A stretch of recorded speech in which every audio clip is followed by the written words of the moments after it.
युधिष्ठिर के वचन सुनकर कृष्ण कहते हैं कि दुर्योधन ने 13 वर्षों तक भीम से द्वंद्व करके मारने के बारे में सोचा है, फिर क्यों दुर्योधन किसी और से युद्ध करेगा?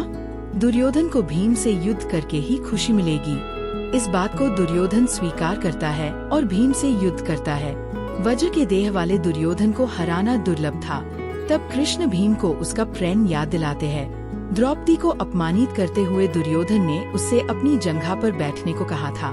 भीम ने उसी जंघा पर वार किया जो कि युद्ध के नियमों के विरुद्ध था। तभी बलराम वहां आए। अपने दोनों शिष्यों का द्वंद्व देखकर दुखी होते हैं और भीम पर क्रोध करते हैं। दुर्योधन बुरी तरह घायल हो जाता है और भीम को अधर्मी कहता है।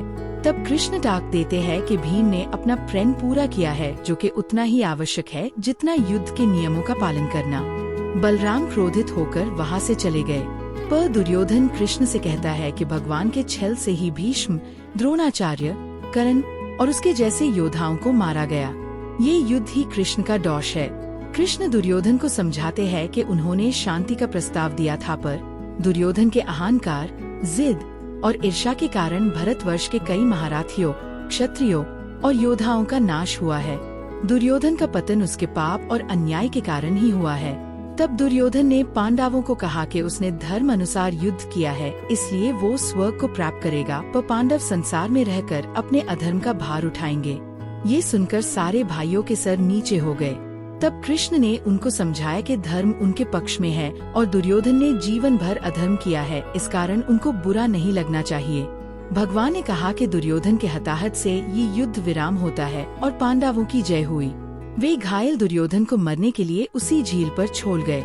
घायल दुर्योधन के अंतिम क्षणों में अश्वत्थामा, गुरु कृपाचार्य और कृतवर्मन उसके पास पहुँचे। दुर्योधन की ऐसी स्थिति देखकर अश्वत्थामा पीड़ा और क्रोध से भर गया। तब दुर्योधन ने उसको कौरवों का सेनापति बनाया और अश्वत्थामा ने प्रण लिया कि सूर्योदय से पहले वो पांडवों के वंश का नाश कर देगा। गुरु कृपाचार्य के रोकने पर भी अश्वत्थामा नहीं माना और रात्रि को पांडव शिविर पर हमला कर दिया। सबसे पहले उसने सोते हुए धृष्टाद्युम्न को, फिर शिखंडिनी और शिविर में सो रहे बाकी योद्धाओं को मारा। फिर वो पांडवों के शिविर में गया और सोते हुए 5 भाइयों को मार दिया।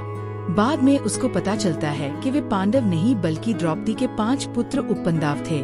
जब वो ये बात दुर्योधन को बताता है, तब दुर्योधन अपनी आखिरी सांस लेता है।